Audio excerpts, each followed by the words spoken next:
Hey there, friends. The Movie Grader here. Ever heard of Anchor? Anchor gives you everything you may need in one place for free in order to make a podcast.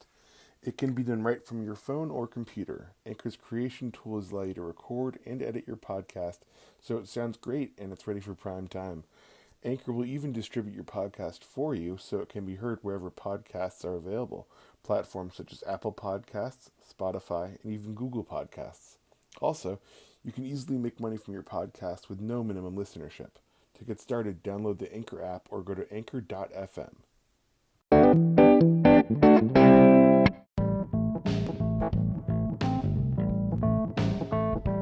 Hello, and welcome to the Movie Grader and Friends podcast, the podcast made by a movie enthusiast for all you other movie enthusiasts. Sit back with a tub of popcorn as movies, both new and old, from cult classics to all-time favorites, blockbusters, and award winners get discussed and reviewed. Enjoy. And I think we're recording now, Jen. I'm supposed to legally tell you that this call is being recorded. Oh, good. Thanks a lot. So don't take any legal action against me. All right. Well, if you're lucky. I owe you one, cuz I really do. I appreciate That's all right. it. So here we go. We'll start the podcast now. Hello and welcome back to the Movie Grader and Friends podcast. I'm Billy, the Movie Grader. In this episode, I'm joined by my lovely friend Michelle. Hello. And my wonderful cousin Jen. What's good? In this episode, we will be discussing and grading Quinten Tarantino's 9th film, Once Upon a Time in Hollywood. Woo! Charles Manson and his crazy cult, other thoughts in the movies, and even have a fun Tarantino-themed quiz against Jen's wishes. Yeah, we'll see. Once Upon a Time in Hollywood is of course directed by Quentin Tarantino and stars Leonardo DiCaprio, Brad Pitt, Margot Robbie, Al Pacino, Kurt Russell, Dakota Fanning, and the late Luke Perry. The film was released on July 26, 2019, and it is a story about an almost washed-up TV actor and a stunt double during Hollywood in the late 60s. DiCaprio plays Rick Dalton, the TV actor, and Pitt plays Cliff Booth, Dalton's stunt double. Jen, what would you grade the film? Ooh, I feel like I have to grade at the end after we've talked about it. I'm so torn. And if you could actually grade segments of the movie, my grades would be like extremely different. Like if you did it in like thirds, you know what I mean? Okay. I'm going to hold my answer. Okay, we'll come back to that then. I totally agree with that scenario, though. It's really hard to I mean, at the end, I don't think I've ever smiled so much at a movie ending or just the whole of the movie. Like I left with such joy in my mind and on my face, and like all I could do was call my mom, who's dead asleep because it's 1 a.m. over where she lives, and freak out about the film. It was very satisfying. It was so satisfying. And I am not good at watching movies at night. I always fall asleep. At some point I will like doze off. I didn't doze off at all, which is very unlike me. So I was wide awake. It was highly entertaining for me. Well, no, I didn't fall asleep at all. So I was wide awake the entire time. Honestly, I think that the only time that I like you said, just like the just ear to ear grinning of like the ending of a movie, he's so good at it. And I think that when you were saying that, I was like, what was the last time that I did? And it was the end of Django. For almost the same exact reason, right? Just the complete insane ridiculousness of over the top violence, but like for a good cause. You know what I mean? Like, yeah, completely. It's so just not like that normal, like the bad guys get it from the good guys. It's like whatever, that's boring, you know? But he does it in such a way that's just so just gratuitous in a comedic sense. And then I mean, obviously, he loves his ridiculous over-the-top violence as well, so it's kind of funny. What I found interesting about it was that I was like halfway through, I was thinking to myself, "This is a Tarantino movie. Where's all the violence?" Yeah, definitely. Eventually, it comes to it, you know, save for like patience is a virtue. Yeah, patience is definitely a virtue.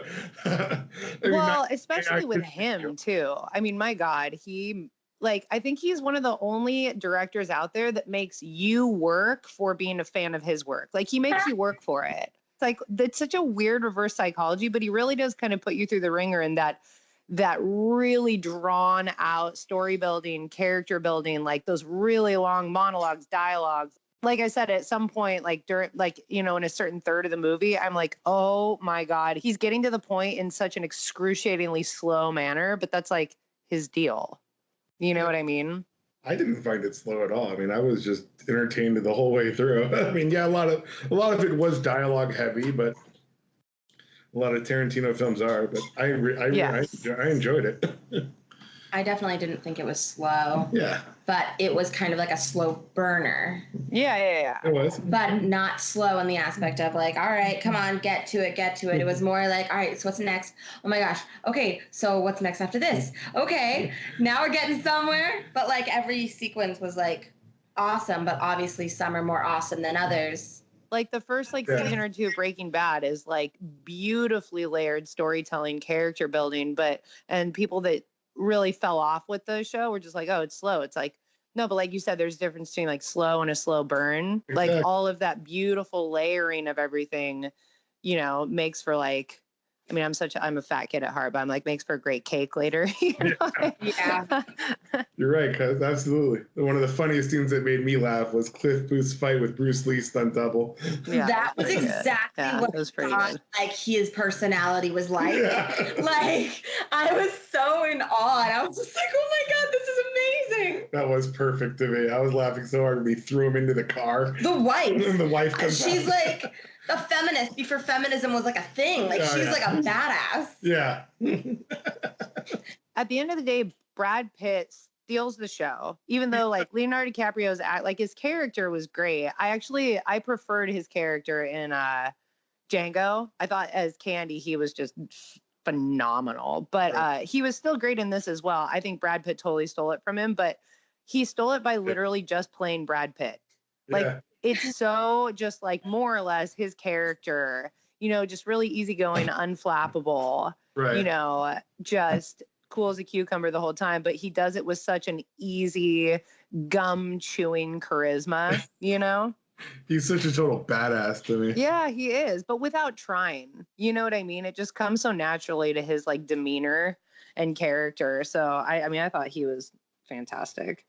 Yeah, he really was. I mean, I also loved his relationship with his dog too. And any scene with Well, obviously, yeah, that was I think the best part. No, he stole the show. the dog did steal Yes. the show, actually. Like you knew he was well trained, but then you learn, oh, he's really really well trained. Well trained. Have you guys ever heard of this website called, it's like something like doesthedogdie.com or something like that? And you can like, I think it's like spoiler free, but basically like before you go see a movie or watch a TV show, like you can like go and be like, okay, like, do I need to get upset? Or when this particular scene happens with this particular, like, does it die or whatever? Are you a vegan? No. Am I what? No. I said, are you a vegan? No. Oh my God. No, absolutely not. No, but for dog scenes, I just get really upset. And so you're not a Martian person. So at this point when, I mean, like or maybe not spoiler alert because I won't give anything away from the scene, but when it looks to be that there may come harm to the dog, I am like elbowing my girlfriend. Like, I swear to God, if anything happens to this freaking adorable dog, I'm going to fucking lose my mind. Am I allowed to curse? My mom's going to be so mad at me. Preferably. But yeah, I mean, yeah. So I definitely will say for those that are listening that do care about that stuff, the dog does not die. Yes. The dog does not die. The dog does not die. I knew he would find a way out of it. Such a great, that was the dog was a great addition. I even enjoyed Rick Dalton's various Western movies that he had peppered in through the movie. Yeah, definitely. That was so good. As well as himself beating himself up in the trailer over screwing up the scene. Yep. Acting good enough. Leo was great in too. They were both phenomenal. The scene with the little girl where she's like, Oh, that's the best acting I've ever seen. And he's just like... I think that both scenes with him and that little girl were really, really good. Especially when she was reading the book. Yeah. She's so spunky. Yeah. Yeah. She was trying to take method acting to a whole new level. they both cracked me up. It was that was cute. There were so many cute parts of it and funny parts. It was just so entertaining. And also too, I think the look of the '60s and the soundtrack that fueled it was pretty awesome. Oh, the set design was incredible. The old school sets on Hollywood Boulevard. Yeah, definitely. Oh, and Musso and Frank's, which I've been there, by the way. I think we went for like my mom's birthday one time. It's like one of the oldest schools still. I'm pretty sure it's still operating, but it was when I still went a few years ago. But like Sinatra used to go in there, and I mean, it's definitely a staple. So it was cool when they panned up and showed that they were there because it's so iconic. I've never been there, but living here, it's like I recognized where majority of every single one of the places were, and I remember when they were filming around here. So it was like Casa Vegas down the street from us. Yeah, seriously. It was so funny because I live like 5 minutes away from where their house was. Filming, I never saw them. Like 5 or 10 minutes away from that street where all the where they all do the spin out of their car to just that one street. It's where's that? Laurel Canyon? No, it's Benedict Canyon. Oh, Benedict Canyon. Yeah. Michelle knows more than I do. But I mean, that's the joy of driving in the hills all the time. You're just like, what's going on here? Yeah, there's no way anybody could actually drive the way he did either. It's always that street is impossible to drive as fast as that. That was total bullshit. I'm like, there's cars on both sides of the street. It's like the size of a 1-lane street, and yet they're just going like 90 miles an hour down. I was laughing as he was just gunning the car. I was like, this would never happen. I wish it was that possible. Yeah, it looks like fun. It's just not. But that's just fair. Well, I mean, if they were closing it off for you, maybe you would. It's not like they're anticipating a car coming from the other direction. You never see a car go past them. It's only them going one direction. Yeah, and always too. It's like the reality of it is it's usually just gridlock traffic anywhere in LA. So accurate. And also, too, another part of it that made me laugh was Dalton's hatred of the hippies as he would come across them. Them dirty hippies. The song those girls are singing while they're looking through the garbage was so good. It was like ethereal almost. You're like in a trance looking at these disgusting, dirty, skinny girls, and they're getting so excited to find a loaf of bread, and you're just like, I don't know what's happening, but I'm okay with it. I think they call those people freegans. They look through the trash for. Oh God! Stop! Don't give them a name. No, that's what I heard. I think. God. Yeah, there's a term for it, But yeah, they're just dirty hippies. But I never understood the term "dirty hippie," not full to its full potential until that compound. Oh God! Oh, yeah.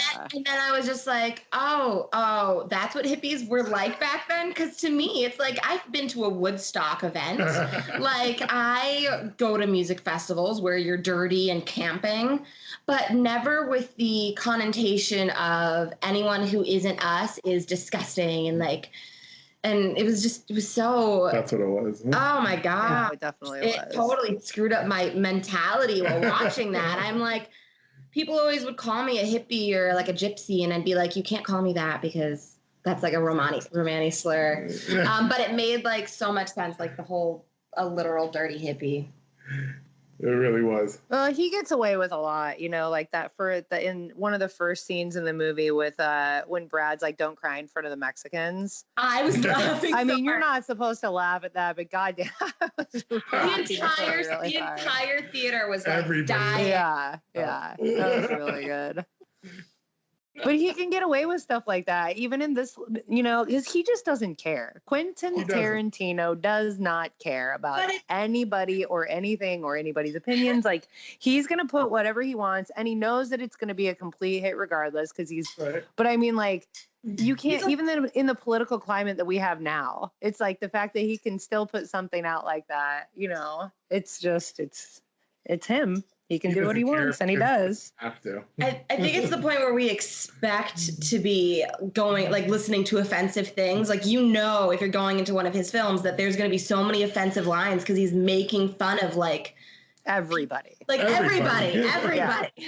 Well, that's why South Park is and is still able to go as far as it does with a lot of things. It's like, because it's not racially specific. It's just like, it's literally everybody. He makes fun of everybody. So it's like, okay, you can't say I'm racist because I'm even making fun of white people. I'm making fun. Right. You know what I mean? Like, if everybody's included, then it, you know what I mean? It kind of, everything cancels itself out. Yeah, that's true. Yeah, they don't pick a side. Matt and Trey Parker don't pick it either. No.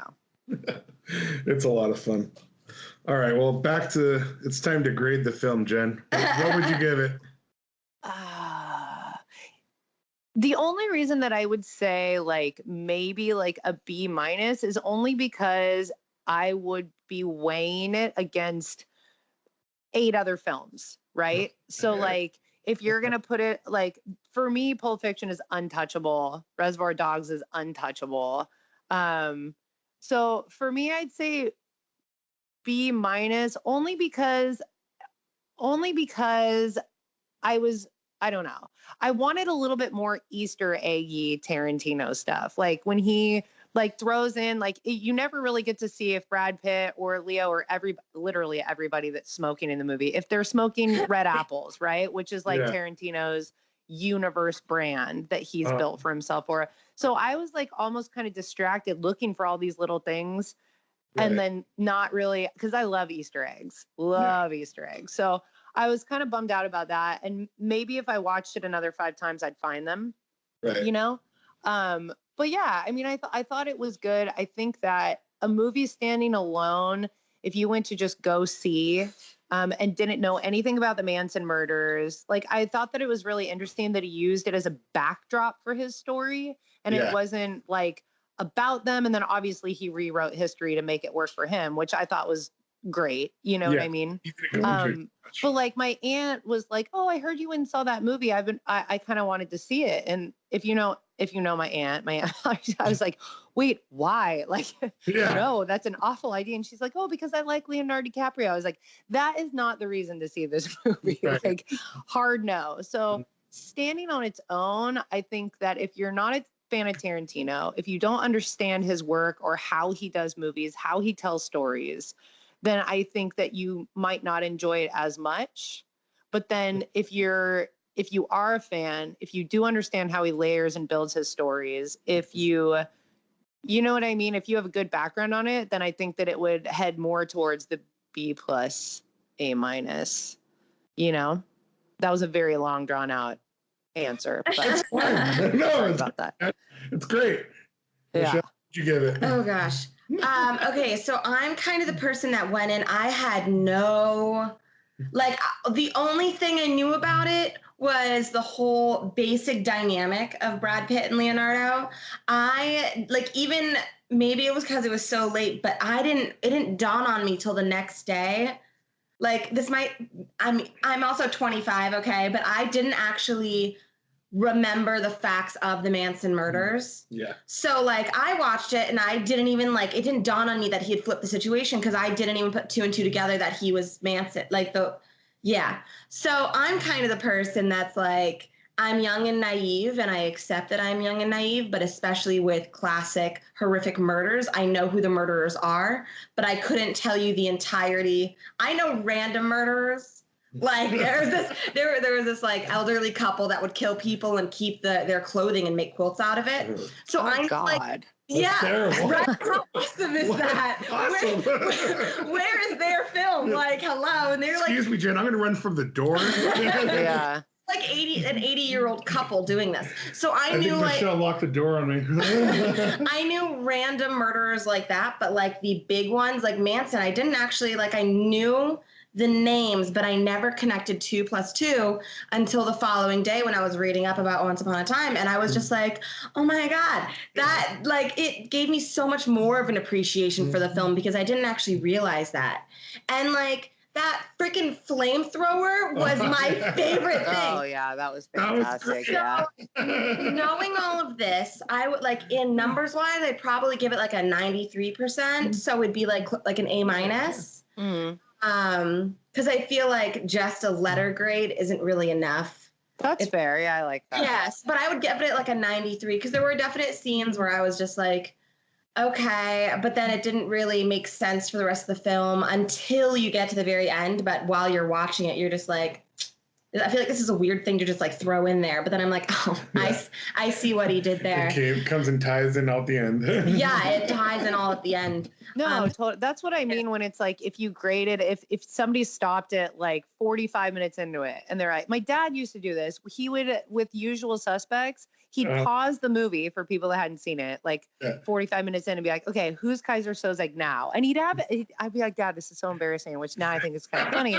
But he'd have everybody write down who they thought Kaiser Sozek was, and then he'd play it for a little bit longer.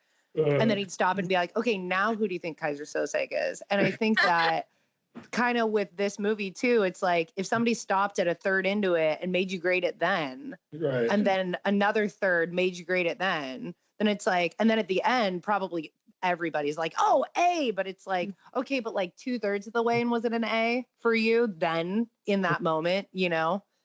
But that's also the exact same way with like Memento. Like, unless you've watched it the entire way through, you're going to be so confused with how everything works together. But then you watch it through a second time and then you actually know what's happening. And it's like, you almost like it better the second time because you know what to expect. And you find little Easter eggs in it, like throughout.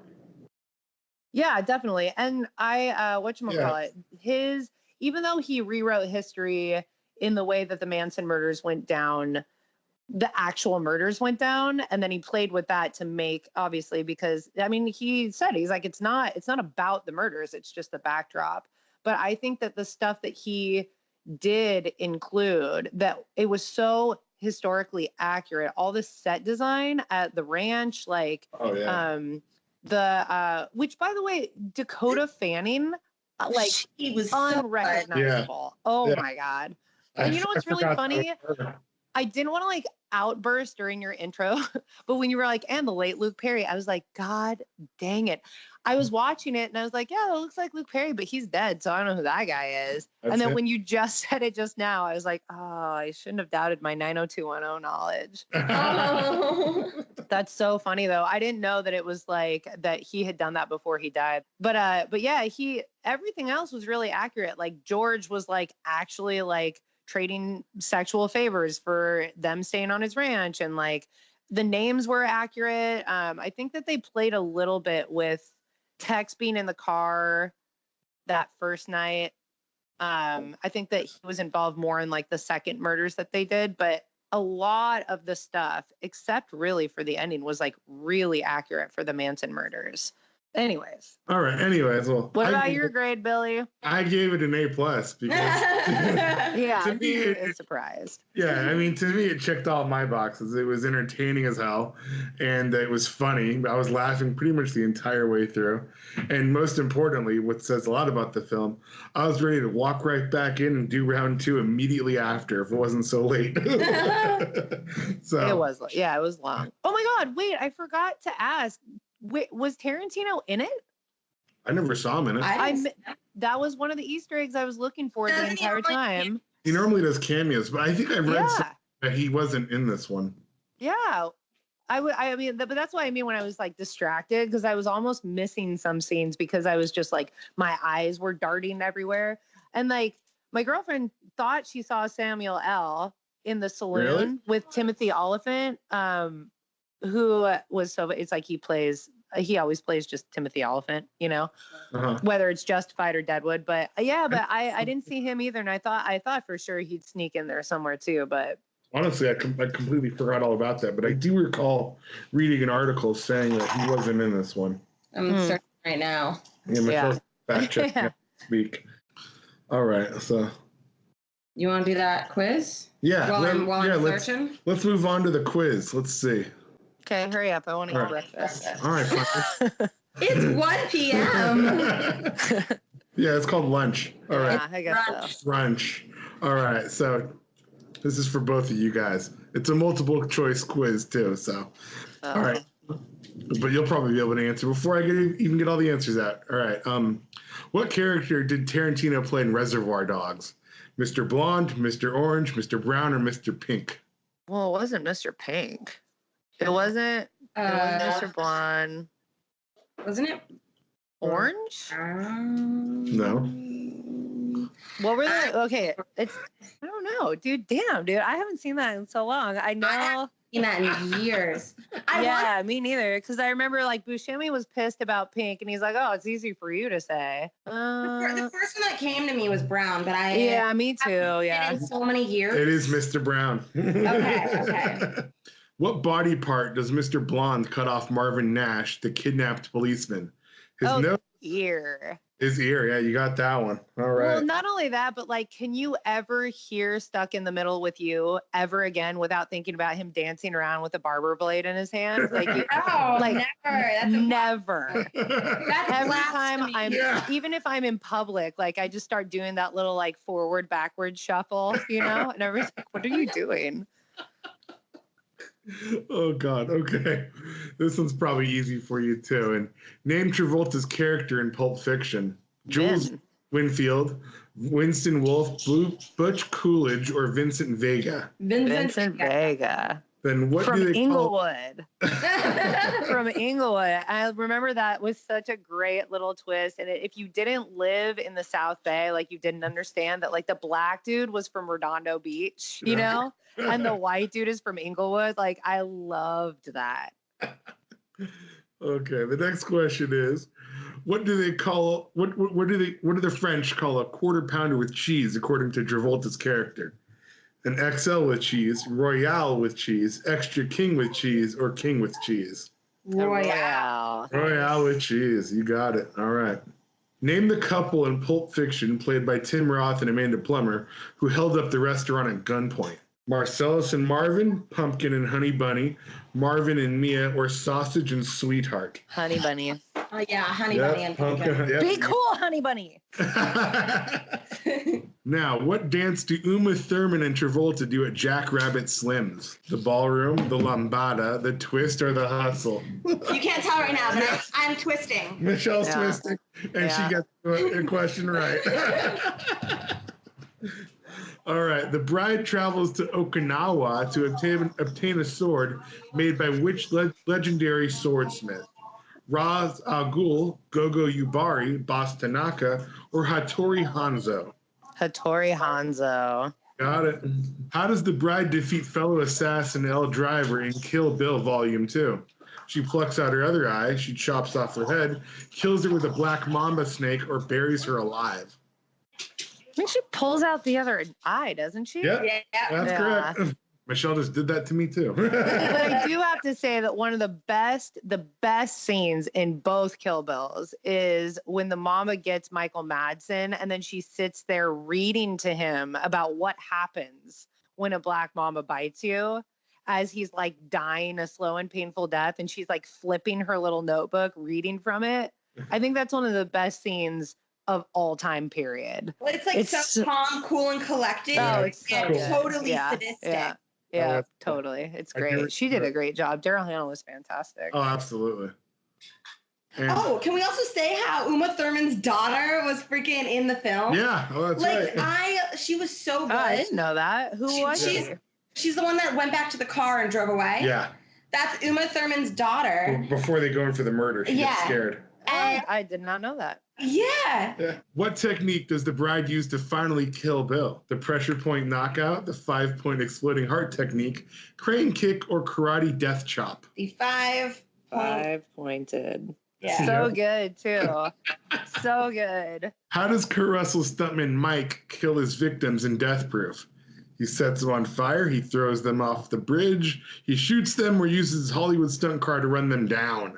Runs them down in a All right, the final question. In Inglourious Bastards, what does Brad Pitt's Aldo Rain do to Nazi criminals so they can never hide again? He scalps them, brands their cheeks with a Nazi symbol, he carves a swastika into their forehead with a knife, or he carves a swastika on their chest.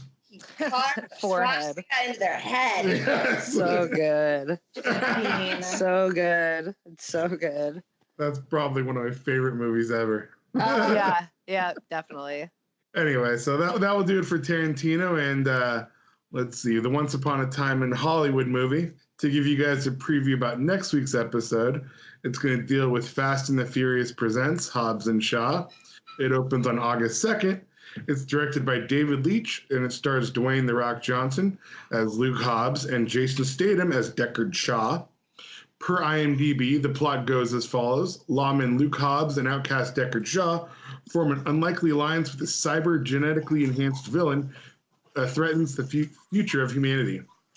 You looking forward to that one, Jen, Michelle? What's up?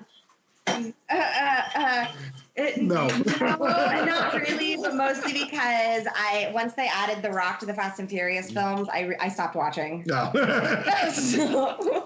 I mean, once you lose Paul Walker too, I was like, obviously, like it's not like they fired him, but still, like they did that. I mean, basically, it's not Fast and the Furious anymore. They've taken it. It's I don't know. Okay. But I also feel that way about Tokyo Drift too. So Tokyo Drift was horrible, but for some reason good. I never saw it. It's the only one I never saw. Yeah, it's all right. Don't. It's fine. There are better uses of your time. Yeah. You will survive not having seen it. Yeah, definitely. All right. Well, is there any of you guys want to plug in your social media to the podcast verse out there? Oh God. Unless you like pictures of food or my dog, I really don't have that interesting of an Instagram. Everybody loves Flea, Jen. Come on. Yeah, that's very true. I actually saw somebody at the farmer's market the other day that I like kind of recognize. And before they even said hi to me, they were like, "Hi, Flea." And then like later they were like, "Oh, what's your name again?" I was like, "Okay." So I mean, that's fair. If you would like to follow basically my dog, my Instagram is Emmanuel_override. On Instagram, all right. And then I am on Instagram at PS Love Yours Truly, and on Twitch at Lilith Ravenwood. Oh yeah. Oh, see, how hip are you? I don't even have a Twitter. And is it called Twitch now? Oh no. Or is that... See?